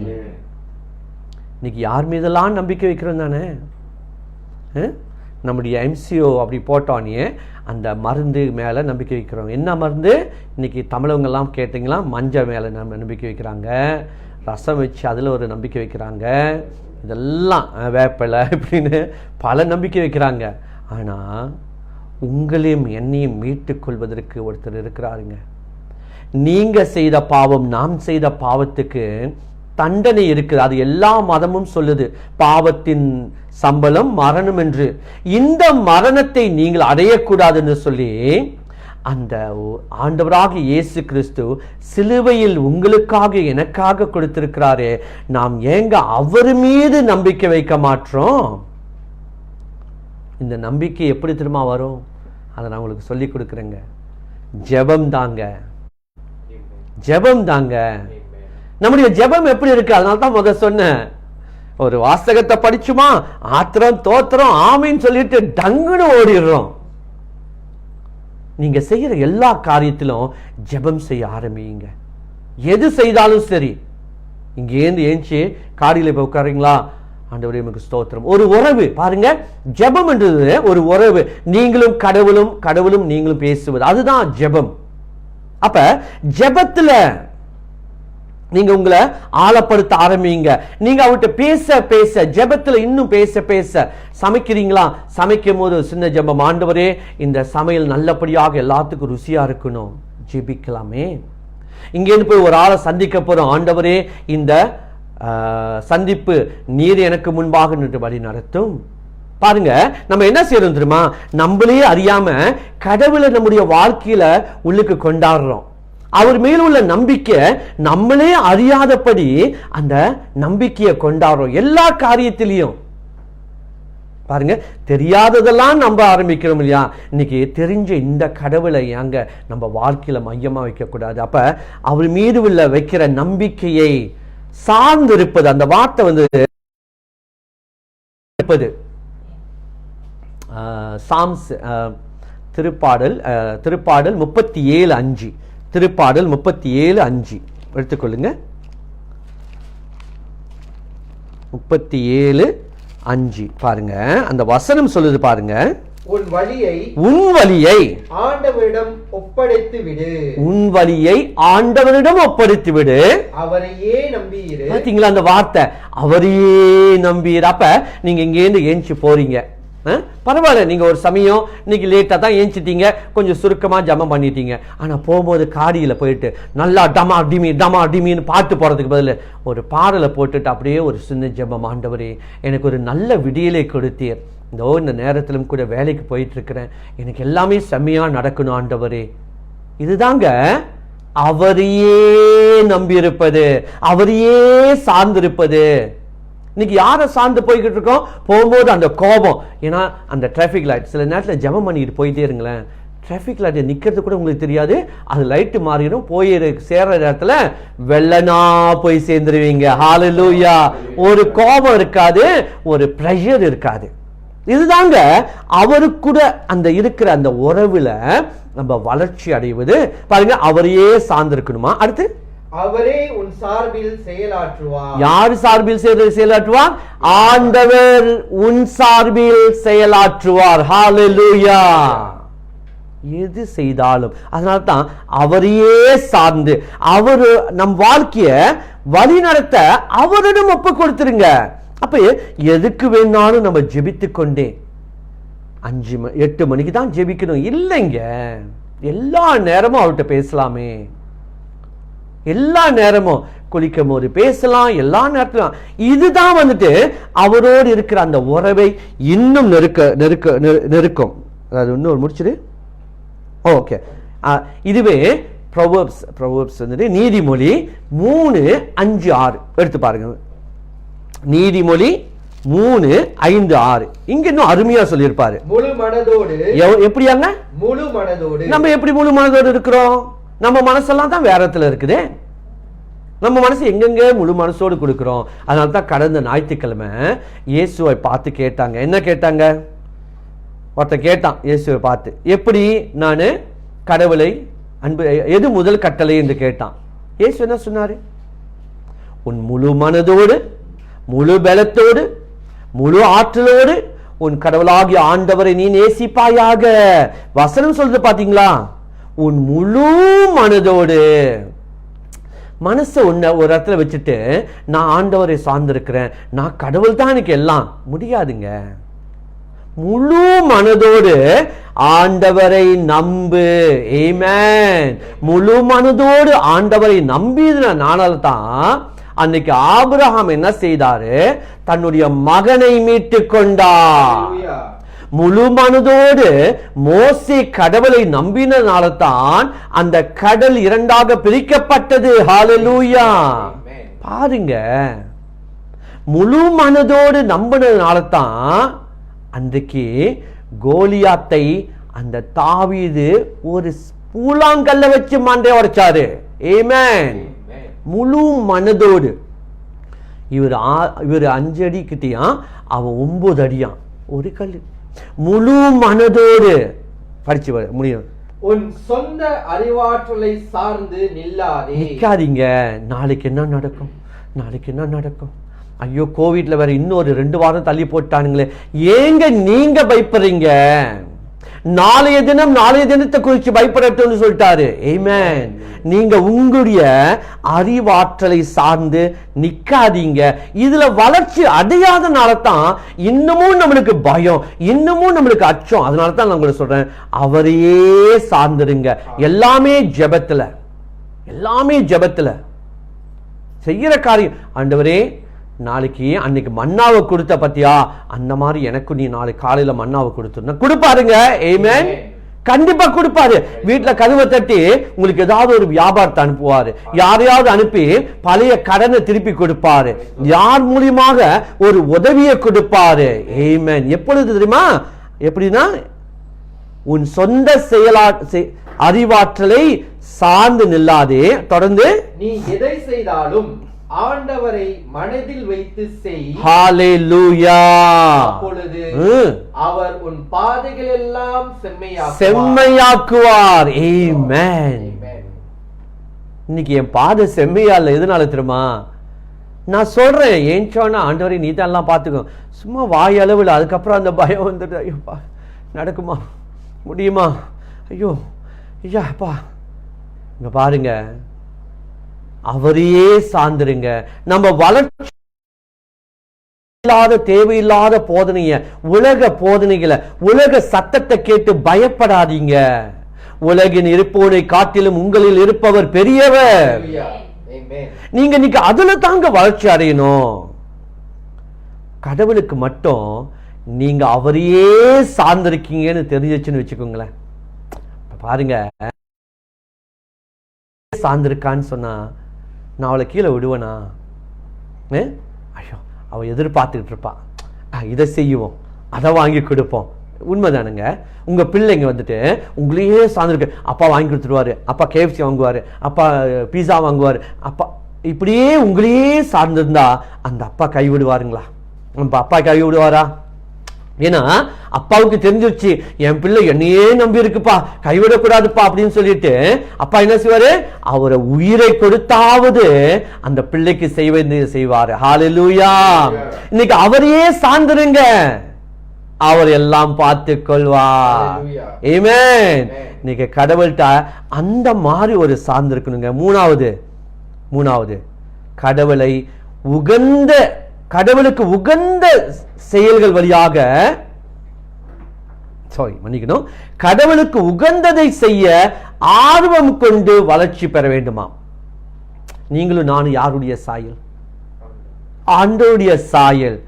அவருடைய சாயலினால் நம்மளை படைத்திருக்கிறார். அப்ப நீங்க எது செய்தாலும் இன்னைக்கு மக்கள் யாரை பார்ப்பாங்க? மற்றவங்களுக்கு தெரியாதுங்க, கிறிஸ்தவர்களே உங்களுக்கு தெரியும் தானே.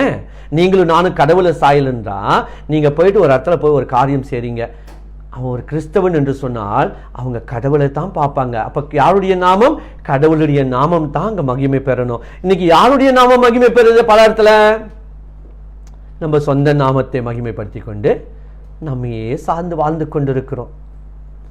கடவுளுக்கு உகந்ததை செய்ய ஆர்வம் கொண்டவர்களாய் வளர்ச்சி பெற வேண்டும். கடவுளுக்கு உகந்தது என்னங்க? எதெல்லாம் அவருடைய நாமத்தை, எதெல்லாம் கடவுளுடைய நாமத்தை மகிமைப்படுத்துகிறதோ அதெல்லாம் அவருக்குரியது. ஆமென். இன்னைக்கு எனக்கு, என்னுடைய நாமத்துக்கு, என்னுடைய சுயநலத்துக்கு நான் செய்யக்கூடாதுங்க.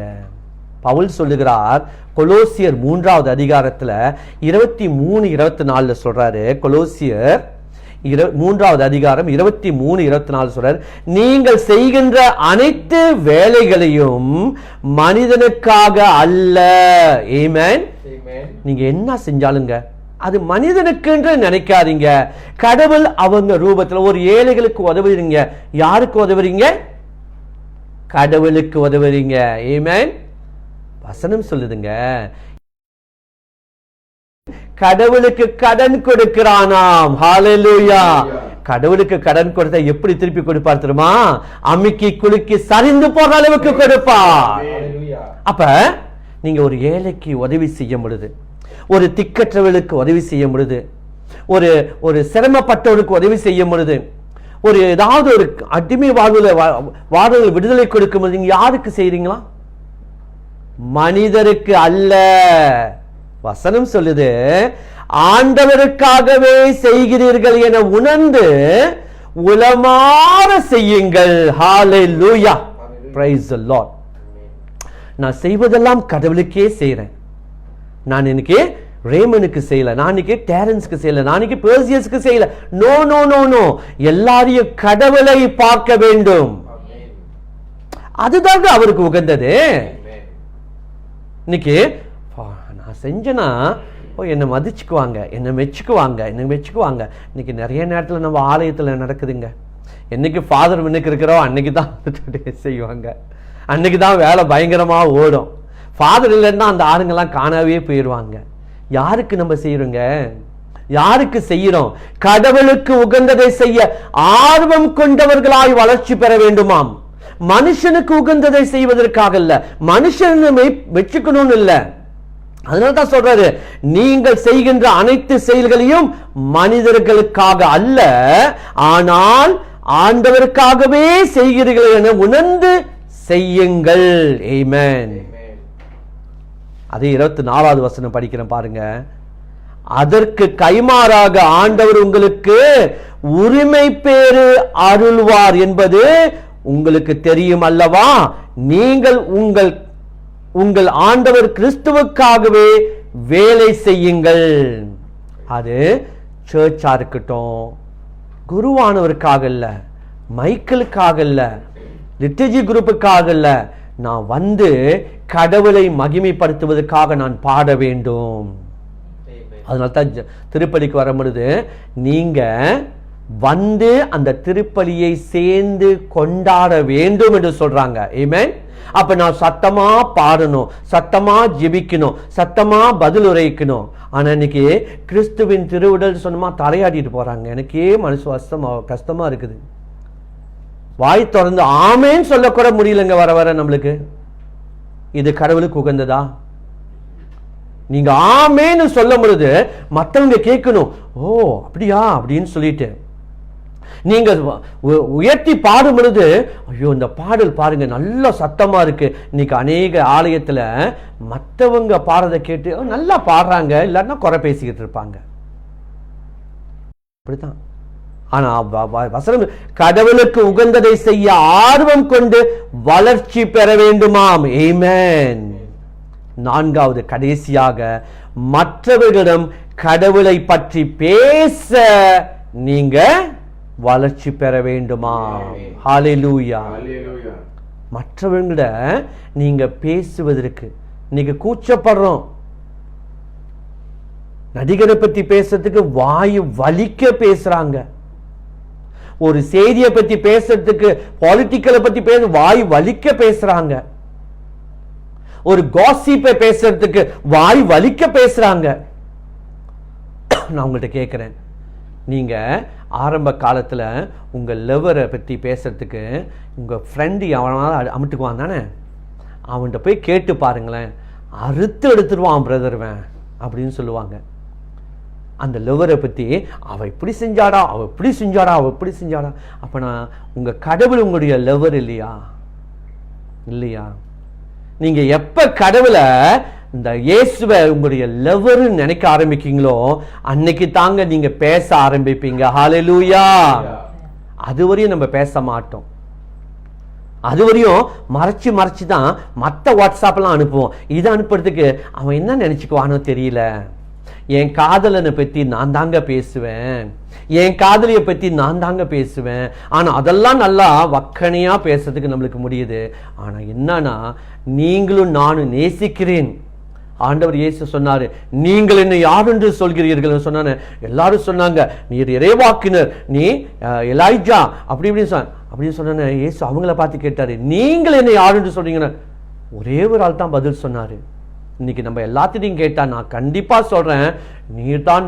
நான் இயேசுவை தகப்பன் என்று சொல்லுவேன் பிரதர், இயேசுவை நண்பர் என்று சொல்லுவேன் பிரதர், இயேசுவை மீட்பர் என்று சொல்லுவேன் பிரதர், இயேசுவை மெசியா என்று சொல்லுவேன். கண்டிப்பா நீங்களும் சொல்லுவீங்க தானே? எத்தனை பேர்த்துக்கிட்ட சொல்லியிருக்கீங்க? எத்தனை பேர்த்துக்கிட்ட பிள்ளைங்கள்ட்ட சொல்லியிருக்கீங்களா? இன்னைக்கு ஜெபிக்கிற உங்களுடைய குடும்பத்துல பிள்ளைங்க இன்னும் ஆலயத்துக்கு வந்து சேராம இருக்கிறாங்க, ஜெப கூட்டத்துக்கு வந்து சேராம இருக்கிறாங்க. ஜெபிக்கிறவங்களுடைய தலைவருடைய பிள்ளைகள் இன்னும் ஊதாரியா வெளியே சுத்திக்கிட்டு இருக்கிறாங்க. அவங்களுக்கு பிள்ளைங்க இருக்கிறதே எனக்கு தெரிய மாட்டுதுங்க. நிறைய தலைவருங்க, கணவன் இங்க பதிவு செஞ்சுக்கிட்டு இருப்பாரு, மனைவி வீட்டுல சமைச்சுக்கிட்டு இருப்பாங்க. பவுல் சொல்றாரு தீமோத்தேயுட்ட, ஒரு வீட்டை கட்டி வீட்டுக்கு நல்ல தலைவனாக நீ இருக்க முடியாத போது நீ எப்படிப்பா திருச்சபையை கட்டுவேன்னு கேட்கிறாரு. நீ இங்க பேசாம உன் வீட்டுல பேசாம நீ எப்படி வெளியே போய் திருச்சபையை கட்ட முடியும்? அப்ப நீங்க அதுல வளரணும். உங்க வீட்டுல நீங்க நம்புன, நீங்க நேசிக்கிற அந்த இயேசுவை பத்தி பேச ஆரம்பிங்க. உங்க நண்பரோடு பேச ஆரம்பிங்க, உங்க உறவினரோடு பேச ஆரம்பிங்க. நீங்க பேச பேச ஆண்டவர் ஞானத்தினால் உங்களை நிரப்புவார். ஹல்லேலூயா. இதுதாங்க வளர்ச்சி. இதுல நம்ம வளர வேண்டும்.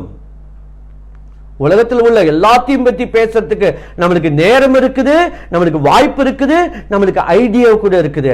ஆனா உங்களை மீட்ட இயேசுவை பத்தி பேசுறதுக்கு இன்னும் தயங்கி கொண்டிருக்கிறோம்.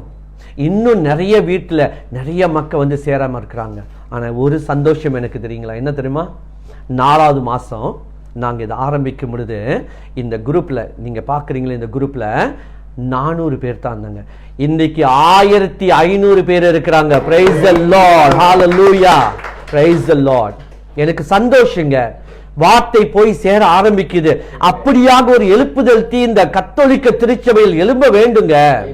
பூமியில் அக்கினியை போட வந்தேன், அது இப்பொழுதே பற்றி எறிய வேண்டும் என்று விரும்புகிறேன் என்று சொன்னார். அது உங்க மூலியமா தான் முடியும். அப்ப நம்ம எழும்ப வேண்டுங்க. இந்த அக்கினி பற்றி எறிய வைக்கணும். எப்படி? கூட்டாளிக்கு அனுப்புங்க. அதனால தான் டேரன்ஸ் அந்த கடைசியில போடுவாரு, மத்தேயு 10:32-33வது வசனம். ஏன் போடுறாரு தெரியுமா? ஞாபகப்படுத்த. இது ஒரு வகையான வளர்ச்சி. இன்னும் அநேகருக்கு அனுப்ப ஆரம்பிங்க. இது 2000, 3000, 4000 போக வேண்டும். இந்த கத்தோலிக்க திருச்சபையில, இந்த கோலாலம்பூர்ல, கேஎல் டைசிஸ்ல மட்டுமில்ல, பெனின்சுலா மலேசியாலேயே ஒரு எழுப்புதல் தீ பற்றி எறியணுங்க. அது நீங்க தான் செய்ய முடியும். இந்த வளர்ச்சியை நம்ம செய்யறதுக்கு ஏங்க இன்னும் தயங்கி கொண்டு இருக்கிறோம்? நம்ம வளர்ச்சின்னு சொல்லிட்டு நம்மளையே நம்ம ஏமாத்தி கொள்ளக்கூடாது. இறுதியாக மத்தேயு 5:14-16, மத்தேயு 5:14-16 இயேசு சொல்றாரு, நீங்கள் தான் உலகுக்கு ஒளியாக இருக்கிறீர்கள். ஹல்லேலூயா. மற்றவங்களை பார்த்து சொல்லுங்க, உங்களை பார்த்து தாங்க சொல்றாரு. அப்ப நீங்க வளர்ச்சி அடைய வேண்டும் என்று சொல்லி இன்னைக்கு பவுல் உங்களுக்கு எச்சரிக்கை கொடுக்கிறார்னா, நீங்க இன்னும் குழந்தையாக இருக்கக்கூடாதுங்க. குழந்தை பால் குடிச்சதெல்லாம் போதும், நம்ம இன்னும் அடுத்த லெவலுக்கு போகணும், இன்னும் வளர்ச்சி அடைய வேண்டும். அப்ப அவர் சொல்றாரு பாருங்க, மலை மேல் இருக்கும் நகர் மறைவாய் இருக்க முடியாதுங்க. கிடைச்சிருச்சு நம்மளுக்கு, நான் மட்டும் வச்சுக்கிறேன். என் பிள்ளைங்களுக்கு அனுப்புறதுக்கு ஐயோ என்ன நினைக்கிறீங்களோ தெரியல, என் மச்சானுக்கு அனுப்புறது ஐயோ என்ன நினைக்கிறதோ தெரியல, என் கூட்டாளிகள் என்ன நினைக்கிறது தெரியல. நினைக்காதீங்க. நீங்கள் வெட்கப்பட்டால் இயேசு பிதாவுக்கு முன்பாக உங்களை குறித்து வெட்கப்படுவார். அதனால தான் சொல்றாரு, மலை மேல் இருக்கிற நகர் மறைவாய் இருக்க முடியாது. 15வது வசனம் சொல்லுது, எவரும் விளக்கை ஏற்றி, பாருங்க நீங்க தான் விளக்கை ஏற்றி மரக்காலுக்குள் வைப்பதில்லை. விளக்கை ஏற்றி எங்க வைப்பீங்க? மேல வைப்பீங்க. எல்லாத்துக்கும் பிரகாசமா இருக்கணும். அப்ப நீங்க பெற்ற அந்த இன்பம் வையகம் பெற வேண்டாமா? ஆமீன். நீங்க பெற்ற அந்த மீட்பு எல்லாரும் பெற வேண்டாமா? உங்க பிள்ளை பெற வேண்டாமா? உங்க நண்பன் பெற வேண்டாமா? உங்களுடைய விரோதி கூட பெறணுங்க. எல்லாரும் பெற வேண்டும் இல்லையா? தொடர்ந்து செயல்படுங்க. 16வது வசனத்தில் சொல்றாரு. மத்தியு 15வது அதிகாரத்தில் 16வது வசனம், இவ்வாறு உங்கள் ஒளி மனிதர் முன் ஒளிர்க, அப்பொழுது அவர்கள் உங்கள் நற்செயல்களை கண்டு உங்கள் விண்ணக தந்தையை போற்றி புகழ்வார்கள். ஹல்லேலூயா. பாத்தீங்களா? இந்த வளர்ச்சியை தாங்க இன்னைக்கு நான் எதிர்பார்க்கிறேன். உங்கள்கிட்ட நான் சந்தோஷப்படுறேன். அநேகர் மனமாற்றம் அடைந்திருக்கீங்க, ஜெபிக்க ஆரம்பிச்சிட்டீங்க, வார்த்தையை படிக்க ஆரம்பிச்சிட்டீங்க. ஆனா இன்னைக்கு நான் இன்னொரு பகுதி, இன்னும் கொஞ்சம் ஆழத்துக்கு போக சொல்றேன். 4 இதை மட்டும், தலைப்பை மட்டும் உங்கள்கிட்ட சொல்றேன். முதல் தலைப்பு, அவரோடு நேரம் செலுத்துவதில் வளர்ச்சி அடைய வேண்டும். 2வது தலைப்பு, அவர் மீது வைக்கும் நம்பிக்கையில், ஆர்வத்தில், அவரையே சார்ந்து வாழ்வதில் வளர்ச்சி அடைய வேண்டும். 3வது, அவருக்கு உகந்ததை செய்ய ஆர்வம் கொண்டவர்களாய் வளர்ச்சி அடைய வேண்டும். 4வது, மற்றவர்களிடம் கடவுளை பற்றி, இயேசுவை பற்றி பேச நாம் ஆர்வம் உள்ளவர்களாய் வளர்ச்சி பெற வேண்டும். பேச ஆரம்பிங்க. நீங்க பேசலன்னா எப்ப யாருங்க பேசுவா? இப்ப பேசலன்னா எப்பங்க பேச போறோம்? இன்னைக்கு பேசலன்னா என்னைக்குங்க பேச போறோம்? ஃபாதர் மரியா ஆரோக்கியம் சொன்ன வார்த்தைங்க நான் மறக்கவே மாட்டேன். எப்பொழுதும் அந்த மனசுல அப்படியே மணி அடிச்சு கொண்டே இருக்கும். நீ பேசலன்னா யாரு பேச போறா? இப்ப பேசலன்னா எப்ப பேச போற? இன்னைக்கு பேசலன்னா என்னைக்கு பேச போற? இன்னைக்கு ஆரம்பிப்போம். நம்ம வளர்ச்சி அடைந்து இயேசுவுக்கு, பாருங்க பவுல் சொன்னதான், இயேசுவை தலையாக வைத்து தான் நம்ம வளர்ச்சி அடைய வேண்டும், மற்றதை சார்ந்தல்ல. ஆமீன். தந்தை மகன் தூயாவின் பேராலே ஆமீன். நல்ல தகப்பனே, இதோ இன்றைக்கு பேசிய ஒவ்வொரு வார்த்தையும் ஆண்டவரே உம்முடைய தூய ஆவியினால் ஈர்க்கப்பட்டு இந்த பிள்ளைகளுக்கு அது விடுதலையாக மாறட்டும் சுவாமி. தகப்பனே, அநேக பிள்ளைகள் ஆண்டவரை இன்னமும் வாஞ்சியுடன் எழுப்பப்பட்டு இந்த தேசத்தில் ஆண்டவரை ஒரு எழுப்புதல் தீ பற்றி எரியட்டும் சுவாமி. தகப்பனே, அவர்கள் வளர்ந்து கொண்டிருக்கிறார்கள். இன்னுமாக திட உணவை இவர்களுக்கு தாரும் ஆண்டவரே. கரையில் நின்று கொண்டிருக்கிறார்கள், அவர்கள் ஆழத்துக்கு செல்ல வேண்டும் ஆண்டவரே. அப்படியாக இவர்கள் அநேக அறுவடை பெறட்டும் சுவாமி. இந்த கத்தோலிக்க திருச்சபையில் ஒரு மறுமலர்ச்சி உண்டாக்கப்பட்டு ஒரு அக்கினி பற்றி எறிவதற்கு எங்களை ஒவ்வொரு கருவியாக பயன்படுத்தும். கேட்டுக்கொண்டிருக்கிற ஒவ்வொரு பிள்ளைகளும் ஆசீர்வதியும், அவர்களை பலப்படுத்தி இன்னுமாக இந்த வாழ்க்கையில் ஆண்டவரே அவர்கள் கனி கொடுக்கிற பிள்ளைகளாக, அந்த கனி நிலைத்திருக்கிற கனியாக மாறட்டும் சுவாமி. இவர்களை ஆசீர்வதியும். இந்த நாளில் விசேஷ அளவில் ஆண்டவரே இதோ பிள்ளை பாக்கியத்தை கொடுத்து மகள் ஷேரனை ஆசீர்வதித்து அவர்கள் பெற்றெடுத்த அந்த ட்வின்ஸ் என்ற அந்த பிள்ளைகள் நல்லபடியாக சுகத்தோடு வீடு திரும்ப நீர் ஆசீர்வதியும். உம்மை சார்ந்து உம்மீது நம்பிக்கை வைத்திருக்கிறார்கள். ஒருபோதும் கைவிடேன், ஒரு நாளும் உங்களை விட்டு விலகிறேன் என்று சொல்லி வாக்கு கொடுத்தவர் நீர்தான் சுவாமி. நாங்கள் நம்புகிறோம், பிள்ளைகளும் தாயும் நல்லபடியாக வீடு சேர்வார்கள் என்று. இன்னுமாக இந்த நாளில் நீரே இந்த வார்த்தையை அநேக ஜனங்களுக்கு போய் செய்வதற்கு கிருபை செய்யுமாறு இயேசுவின் பரிசுத்த நாமத்தில் ஜெபித்து மன்றாடுகிறோம் ஜீவனுள்ள நல்ல பிதாவே, ஆமேன். தந்தை மகன் தூயாவின் பேராலே ஆமேன். Price the Lord. ஹல்லேலூயா. கண்டிப்பா அந்த செய்தி உங்களுக்கு பயனாக இருந்தால் தயவு செய்து எல்லாத்துக்கும் அனுப்ப ஆரம்பிங்க. அச்சப்பட வேண்டாம்.